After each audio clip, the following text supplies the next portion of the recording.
A grisly discovery in a century-old farmhouse. I knew almost immediately that we were dealing with human remains. A stepfather with a checkered past.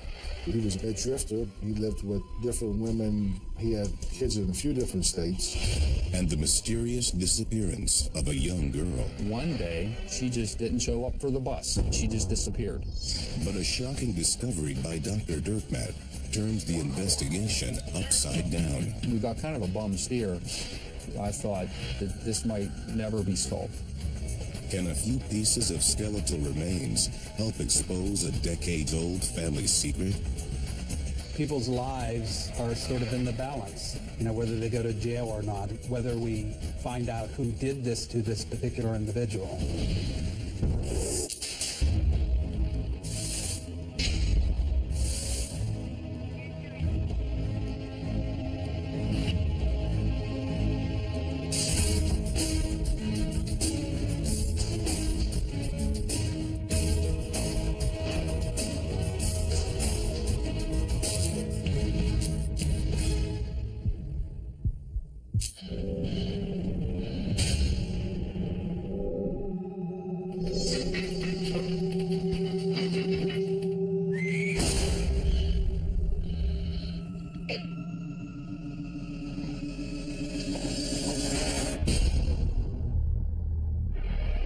A beautiful 19th century farmhouse, hundreds of years old. Bob Gillette and his wife Linda have spent years fixing it up one room at a time. Now, the only renovation that remains is the basement. The basement was basically untouched. Half of it was still dirt. It was always kind of damp and mossy down there. As part of the overhaul, they plan to install a new furnace. But to do it, they need to dig a 6-inch trench. I started digging where I left off the night before, and my wife went to the back of the room. After a few minutes of digging, Linda feels her shovel hit something in the dirt. She uncovered a length of clothesline cord. So I came over and I started pulling on the cord, and I pulled out about 8 foot of loose cord. But the cord is attached to something under the dirt, something heavy and large. Then we started digging again, scraping actually, when we scraped about an 8-inch section of what looked to be bone. The Gillettes immediately phoned the local police department. Detective Richard Kranitz has received similar calls before. There's a lot of times people find bones. It might look like human remains, but it ends up being an animal. Kranitz heads to the Gillettes' farmhouse, assuming they have made this common mistake. But when he arrives and sees the remains for himself, he knows right away these are not the bones of an animal. At that point, I knew almost immediately that we were dealing with human remains. That it was the right leg of a body sticking up out of the dirt. By 10 p.m. that night, the Gillette house is swarming with police. They determined that they were going to treat it as a crime scene. They put the police tape all along the road in front of our property. But just because there's a body in the basement doesn't mean someone was murdered. Every scene like this we have to treat as a homicide, in case it is a homicide.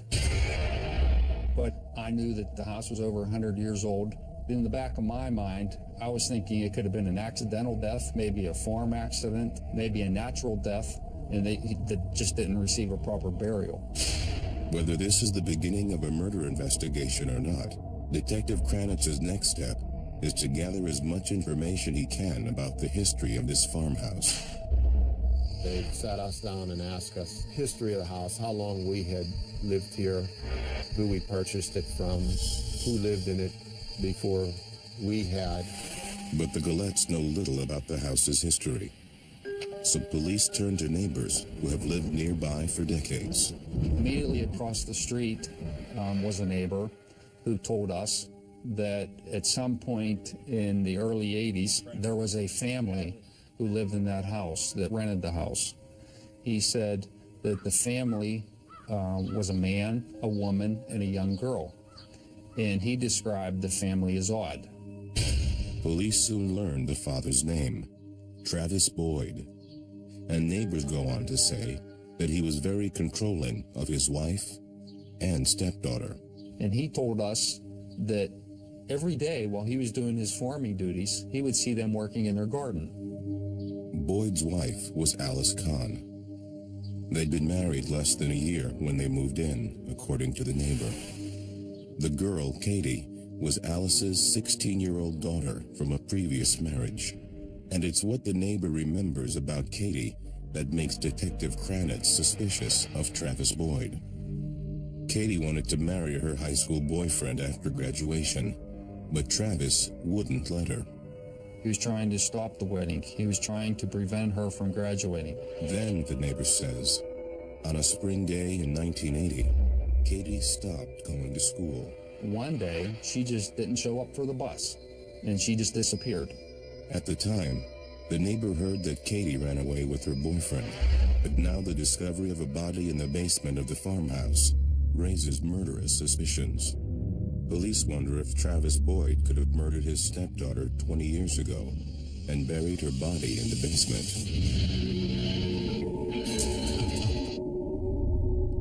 The unearthed remains hold the secret to so many questions: who the bones belong to, how they died, and when.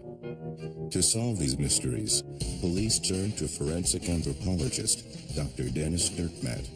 Our job is to examine the site, to examine the remains, and come up with a story of who this person is, how long that body's been there, and what happened at that scene. A few days after the initial call to police, Dr. Dirkmatt and his team arrive at the Gillette home, ready to start their work. What I want to do is reconstruct that moment in time that the perpetrators put the body into the grave. And before that first shovel load of dirt went back over the body, I want to recreate that point. But before Dr. Dirkmatt can make any judgments as to whether it's Katie lying below, he'll need to properly excavate the body. So there's a particular way to excavate. It's not just take a shovel and put it into the bucket. The evidence bag, we want to make sure that we don't disturb anything within the soil and understand where it's coming from. Prior to beginning his excavation, Dr. Dirkmatt must first take stock of the exposed remains. There were shoes, there was a rope that appeared to be wrapped around the legs. Then he begins to trace the outline of the grave. He does this by listening. So at this point, we're trying to find the boundary between the disturbed and the undisturbed. The disturbed soil, or the soil inside the grave, is different from the undisturbed, or the soil outside of the grave. So some of the ways that we're going to figure it out is to listen to the sound in the undisturbed area, so it'll be less solid, more of a hollow sound over this disturbed area. So it sounds like there's something over here. With his ear providing a rough outline, he begins a more exacting test with a brush and a trowel. What we do is just scrape down a few centimeters of dirt, and what happens is that the fill within the grave is a different color. In this case, the dirt had been taken out to dig the hole, put back in the hole, and when you scrape down, you can see it was very distinctively yellow, whereas when you got to the edge of the grave, it had dark and light colored soil, as well as being less compact. Then, as Dr. Dirkmatt marks the grave's edge, he notices something odd. On the edges of the burial pit, as you dig a shovel into the ground, you leave an impression of the back end of that shovel. In this case, there were some scalloped edges that told us that a spade was used rather than a straight shovel. If this is in fact Katie, she might actually have been buried with one of the spaded shovels she herself used in the yard, almost every day. With the outline of the burial feature clearly marked, Dr. Dirkmatt creates a grid using twine and posts. What I'm going to need is pick an edge there and get a measurement from the line. So give me north first, okay? These reference points allow team members to sketch out a detailed map of the grave. And in that way, we have an understanding of where things are located. If we come across something, we'll see it still in its original position.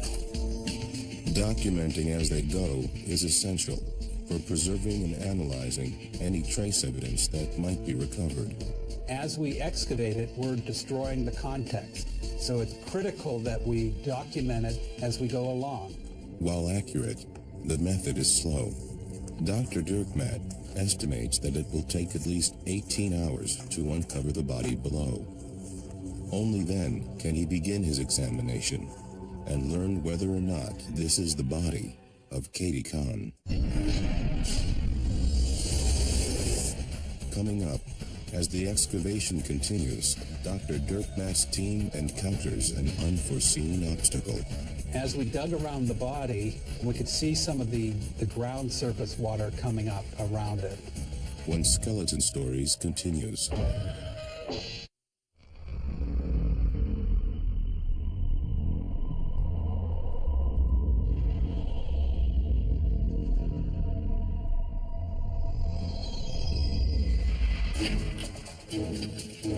Police believe that human remains found in the basement of a West Virginia farmhouse could belong to Katie Kahn, a high school girl who lived in the house 20 years ago and who may have been murdered by her stepfather. To determine if this is Katie, Dr. Dirkmaat must first exhume the body, then analyze the remains.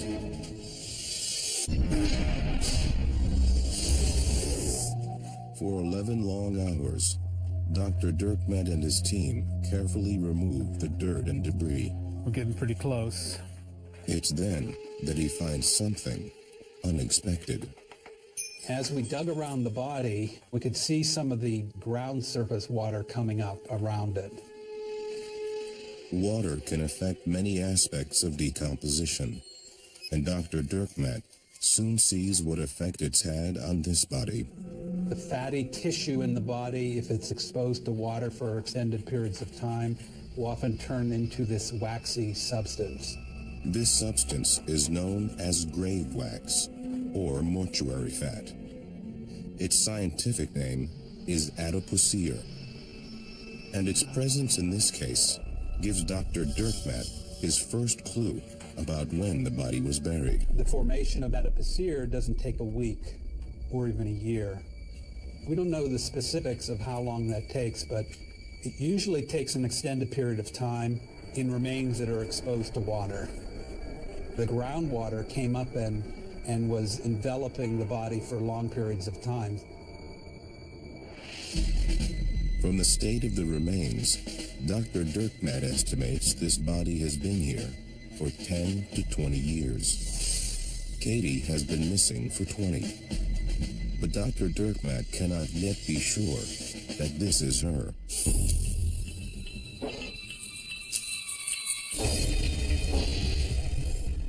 After a painstaking day and a half of work, enough dirt is finally removed to fully expose the body. The final product that we have here is the original shape, contour, and even details of the grave as it was dug. Dr. Dirkmaat takes time to note details of the position and clothes. We mapped in the remains of the shirt being pulled up around the chest area, as well as the pant legs pulled up to the knees. From this, he draws a disturbing conclusion. And that bit of evidence gives us a clue that the body was probably dragged from the feet end. They had to drag the body over the ground, and as they did that, the shirt came up, the pant legs came up, and then they deposited in the grave. He was detailing all this as he exhumed the body. To investigators, this discovery paints a sinister picture. If this is Katie Kahn, it would add more weight to the theory that she was murdered and then dragged down into the basement. Dr. Dirkmaat has learned all he can from the body as it lies in the grave. He must now remove it and take it to his laboratory, where he can examine the remains more closely. What we do at the scene is not just pick up bones and pick up parts of the body and throw it in a body bag. As best we can, we want to take it up in one lump mass and put it into a body bag. At no point do we try to remove the clothing or reach in the pocket to get a wallet. Our job is to recover those remains, take it to the morgue, and it's there where those relationships of the clothing and the wallet relative to the body are explored. Dr. Dirkmat's team brings the body back to their lab at Mercyhurst College. Here, he will try to answer the investigators' most pressing question. Is this the body of Katie Kahn? Coming up, investigators try to track down the suspected killer, but Travis Boyd is a hard man to find. He was a drifter. He lived with different women. He had kids in a few different states. When Skeleton Stories returns.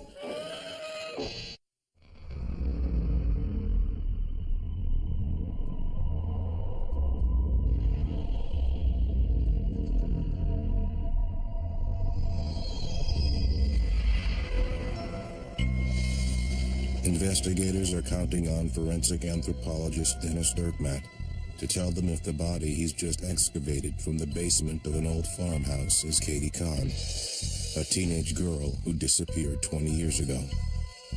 They suspect she may have been murdered by her own stepfather, Travis Boyd.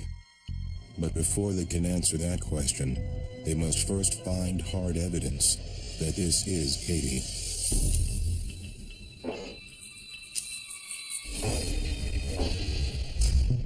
When we're in the laboratory, it's the bones, and what are the bones telling us?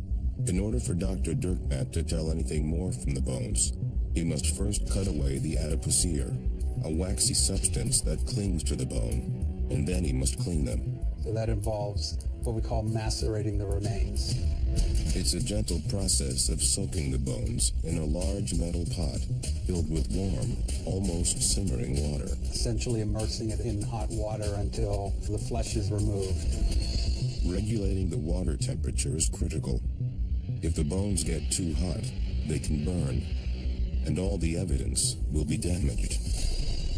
Once that's done, then we create an inventory and see that we have all the bones. During this process, Dr. Dirkmat notes that he's missing one of the most critical body parts used to identify remains, the teeth. We don't have any teeth to compare, so there's no real dental records to compare. And so in this case, it was a little difficult. This discovery also raises the question, what happened to the teeth? If Travis Boyd murdered his own stepdaughter, did he try to hide her identity by removing her teeth? If somebody were to pull out the teeth of an individual, you'd pull out the roots as well, and you'd be left with the holes in the bone. But Dr. Dirkmat does not find any holes in the jawbones, leading him to conclude that this is not what happened here. If the individual's still living, the bone will try to heal itself and get rid of those holes, and so you'll see a process of what we call resorption around those areas. And resorption clearly took place with this skull, which means that the teeth were removed before death, not after. Dr. Dirkmat comes up with a theory. Once somebody has their teeth removed for dentures, all of the bone is resorbed in that area, and it sort of leaves a straight line where the denture is housed. So we could tell that for this individual. This finding leads Dr. Dirkmat to a surprising conclusion. This person wore dentures. An extremely strange finding if this is indeed 16-year-old Katie Kahn. Police are stunned to learn that they've been following the wrong scent all along, and this new finding could put them back at square one. We got kind of a bum steer. I thought that this might never be solved. Now more than ever, the entire mystery depends on what Dr. Dirkmat is able to learn from the bones. Investigators are counting on him to figure out who this is. It's very difficult to solve a crime if we don't first know who the victim is. And we didn't know at this point whether we had a female, a male, an old person, a young person. To answer these questions, Dr. Dirkmaat needs to create a biological profile, a detailed description of this person's sex, age, height, weight, and other descriptors based on what he can tell from the bones.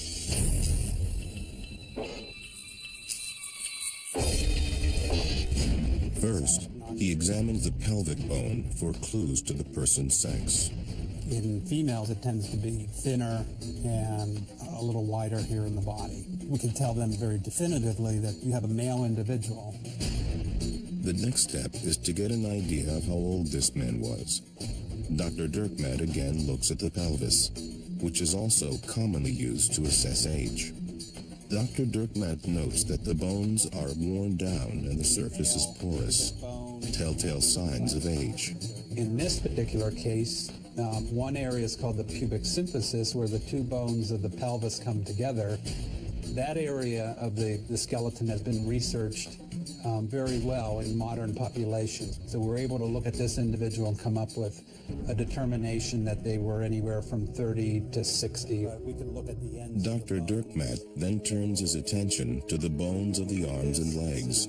From these, he hopes to get an idea of how tall this person was. Once we figured out the age and the sex, we also determined the stature of the individual by looking at the long bones and measuring them, and there are formula out there that correlate the length of a particular bone to the stature or the height of an individual.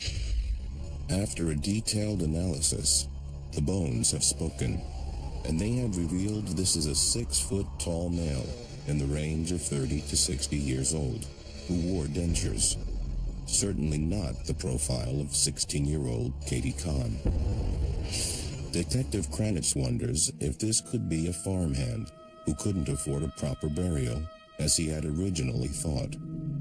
He then comes to a stunning realization. The description of the person buried in the basement fits someone else he's been looking for in connection to the case. Katie's stepfather, Travis Boyd. And what could be one of the sharpest investigative 180s of his life, Detective Kranitz now wonders if the man he suspected of murder was in fact murdered himself.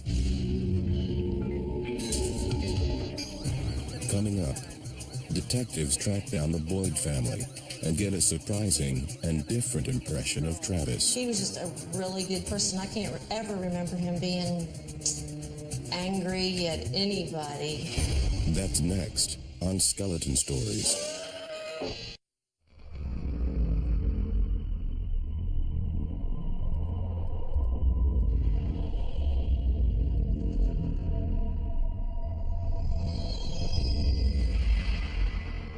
Police have just learned that they've been following the wrong trail. Until today, they suspected that Travis Boyd murdered his stepdaughter and buried her in the basement of an old farmhouse. But forensic anthropologist Dennis Dirkmaat has just determined that the skeleton found in the basement is a tall, older man who wore dentures, not a young woman. In a complete about-face, investigators now wonder if Boyd was the one buried in the basement. Eager to gather more information, they revisit neighbors who recount again how severe and restrictive Travis was with his 16-year-old stepdaughter Katie. More striking are neighbors' descriptions of Travis's physical characteristics. They sound eerily familiar to Dr. Dirkmaat's report on the skeleton found in the basement. These witnesses told us how he dressed and how he walked and didn't have no teeth and he didn't wear his teeth. And I mean, it just was 100% that what he told us, that these people messed it right up. If the skeleton in the basement is indeed Travis, that would explain why police have been unable to locate him, despite an exhaustive search the entire past week. But they have finally located two of his nieces, who provide a strikingly different impression of Travis than his neighbors. He just was a good person. He was good-hearted. I can remember my aunt's car had broke down, and he said, just come up and borrow one of mine. He'd do anything for anybody. I mean, he just made sure that my mom and my grandmother had everything. He bought my grandmother a rocket chair. She just thought that was the greatest thing ever. He was more like a father figure I looked up to. He was just a really good person. He just loved everybody. But Travis's neighbors and family all agree on one important fact. No one has seen him since 1980. At the time of his disappearance, his nieces had just assumed he left his wife and ran off with a new girlfriend. He was a ladies' man. He loved women. He really did love them. I mean, he loved them all, not just one, but all. You just didn't know who he was coming in with. It'd be this one, and then maybe 2 weeks later, it'd be somebody else. In fact, investigators learned that Travis Boyd had at least 12 children from 2 previous relationships and was known to move frequently from one place to the other. He was married several times. He lived with different women throughout this part of the United States. He had kids in a few different states. His nieces were sad to lose touch with him, but felt it had everything to do with his drifter lifestyle. Our police department never received any missing persons report or from any of the family members anywhere. Based on Travis's sudden disappearance and the fact that Dr. Dirkmatt's description of the body matches his profile, investigators are now more convinced than ever that the bones in the basement belong to Travis Boyd. But they now need to figure out exactly how he ended up in his basement. Was it a natural or accidental death followed by a makeshift burial, or was something more sinister at work? It's a mystery only Dr. Dirkmatt can help solve. Unraveling it means finding the answer to one key question. We're hoping he can tell us all he could tell us. Cause of death, how he died.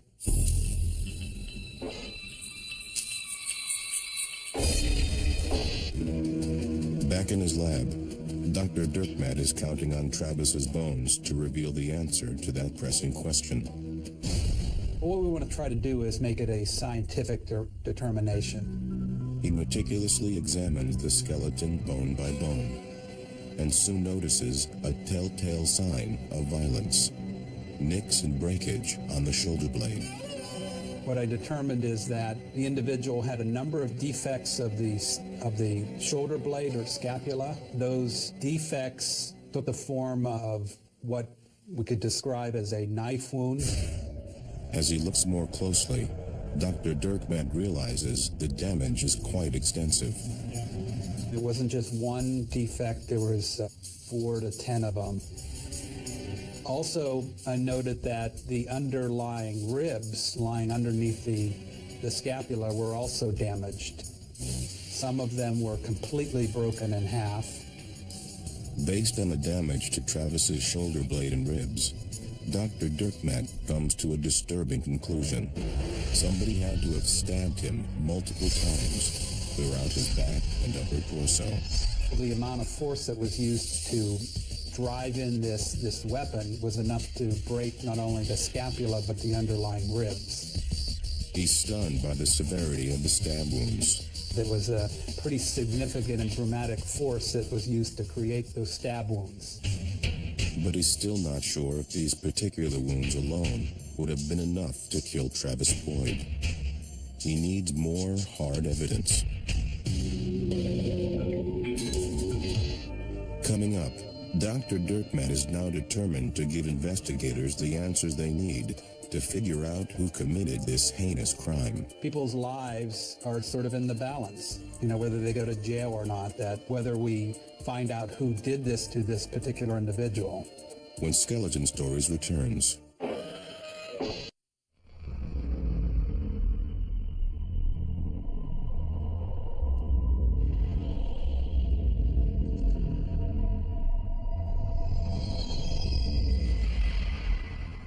Dr. Dennis Dirkmatt has just found evidence that Travis Boyd was brutally stabbed many times in his back and upper torso. His next discovery paints a picture of an even more brutal scenario. He finds pellets embedded in the fatty tissue and bones of Travis's torso. Pellets consistent with a shotgun used to hunt quail. There might be hundreds of these pellets in a shotgun shell. It wasn't a slug, it wasn't buckshot. It was these tiny BBs, maybe a 6-shot, which is commonly used to shoot flying birds. We know that in shotgun pellets, they throw out a number of pellets in a cone shape away from the shotgun. In all, Dr. Dirkmatt finds 49 pellets in Travis's body. Some were located in the hyoid bone, which is a small bone up in the neck region. Some were in the upper arm. And then another bunch of them were located in other vertebral elements. To help determine if these pellets could have killed Travis, and to prove that the shooting was most likely premeditated, Dr. Dirkmatt must first figure out how close the shooter was to him when the gun was fired. That's because this type of hunting rifle would only be fatal to a human being if shot at close range. From a distance, it would inflict superficial wounds. But those little pellets that are propelled at the target. And as they go out, they spread out. Depending on where it impacts the object, you have an idea of how far away the end of the shotgun was relative to the target. Dr. Dirkmatt draws the pattern of the bird shot found on Travis's torso onto a skeletal diagram. This will help him determine how far the pellets scattered inside Travis's body. A wide radius would indicate a shot from afar. A smaller radius would reveal that the victim was shot at close range. And so you draw a circle around that, you have an idea of the distance away. Dr. Dirkmatt notes the tight grouping of pellets, all contained within a small radius. This proves that Travis was shot at point-blank range. Dr. Dirkmatt reports his findings to investigators. Travis Boyd was repeatedly stabbed and then shot at close range in the neck with a shotgun. It's irrefutable proof that he was murdered. With this new evidence, investigators now have to find justice for a murder victim killed 20 years earlier. One life's not more important than another life. So the fact that he was somewhat transient and the fact that it went unsolved for a long time doesn't mean that it became less important. People's lives are sort of in the balance, whether they go to jail or not, that whether we find out who did this to this particular individual. Investigators recall the stories Travis's neighbors told them, how controlling he was with his stepdaughter Katie, and how he had forbidden her to marry her high school sweetheart. They wonder now if she was the one who stabbed and shot him. Though difficult to find, investigators finally track Katie down. The woman they once thought was buried in the basement is alive and well, and married to the man Travis forbid her to date.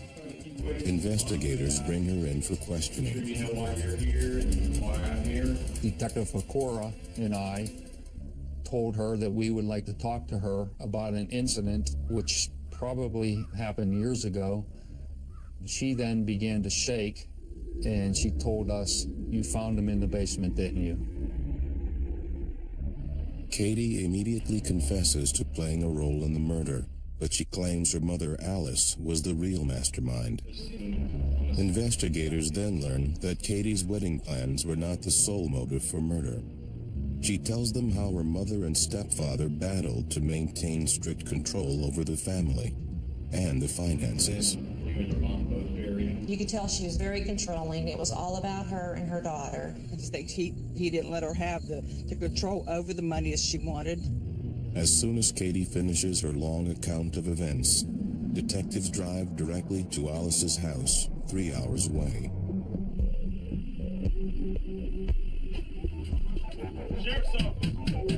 We were met by your mother at the door, and we explained to her what we were there for and so forth, and we opened an arrest warrant for her.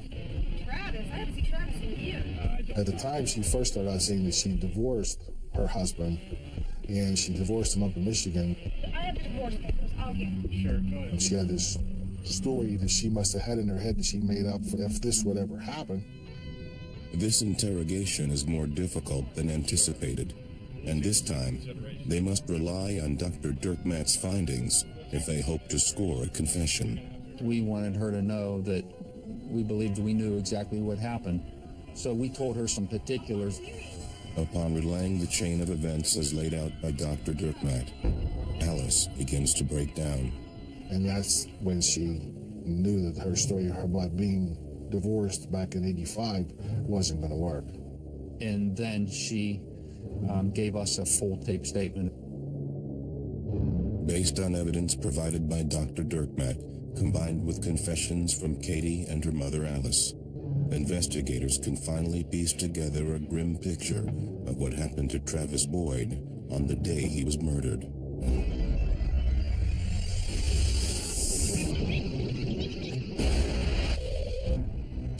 Soon after marrying Travis, Alice schemes to get out of the relationship. But instead of divorcing him, she decides her only way out is murder. So she thought about this for a long time, and I guess this is all she knew what to do. I guess she felt she couldn't get rid of him no other way. And she convinces her daughter to help. Then, it all comes down to one moment while Travis is getting dressed. Alice simply tells her teenage daughter, "It's time." She used her favorite knife, and she had a name for it, which was Pearl. The daughter had the 12-inch switchblade, and they attacked him.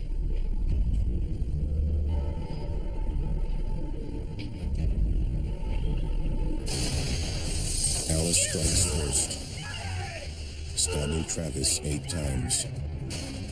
Katie strikes twice. Travis slumps to his knees, but he's not dead yet. Then, Alice goes for the shotgun. She finishes the job with one close-range blast, a blast that Dr. Dirkmatt believes is the ultimate cause of death. Shotgun pellets very likely rip through a major artery in Travis's neck, causing him to bleed to death. Katie, get the sheet, come on! According to Katie, her mother is determined to hide the deed. What are we gonna do with him? Oh God, I can't believe it. The daughter said that the mother proceeded to drag the victim from the upstairs down into the basement. Hours later, the mother-daughter team uses a garden spade to dig a grave in the basement. They dump Travis's body into it. That evening, Katie goes on a date with her boyfriend, while Alice stays home to clean up the blood and finish burying the body in the basement. I'm sorry. 20 years after the murder of Travis Boyd, detectives Kranitz and Pecora arrest Alice and her daughter, Katie. Now it will be up to a jury to decide their sentences. The investigators and district attorney begin to prepare for the sentencing. They hope that in the courtroom, Travis Boyd will finally get the justice he's been denied for 2 decades. Coming up, Alice Kahn shocks the prosecution with a stunning turn of events. She was like a block of ice. She didn't show no emotions whatsoever. When Skeleton Stories returns.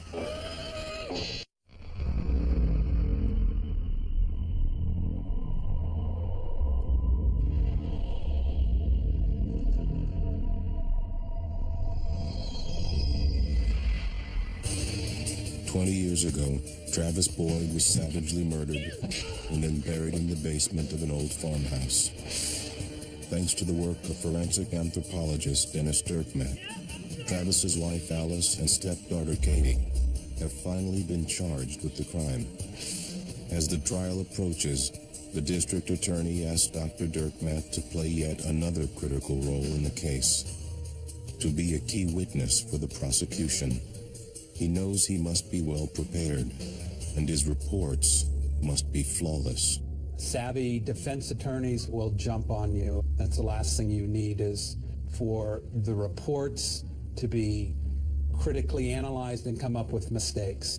The credibility of Dr. Dirkmatt and his work could determine the fate of the 2 women and whether justice will be found for the victim. We look at every sentence, every word that we present in there, so that the case isn't dismissed because of the things that we do.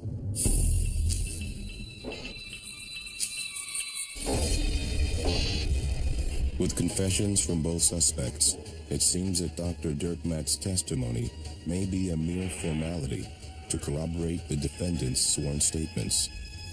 But in court, Alice Kahn drops a bombshell. She pleads not guilty and claims she only confessed to save her daughter. Katie is shocked. She pleads guilty to third-degree murder and agrees to testify against her own mother. When she finally takes the stand, she insists the murder was her mother's idea, and she was forced into it. I did feel a little bit sorry for her daughter because she was such a young child. It was kind of hard for her to go against her mother. You know, like I said, her mother was controlling. A shaken Katie tells the jury how her mother had been scheming to kill Travis for several months, for a variety of reasons. Because he was mean, lazy, and controlling. She couldn't take living with him anymore. She should have divorced him or left him. She never took a life. Nobody has the right to take anybody's life. Nobody. So that was wrong.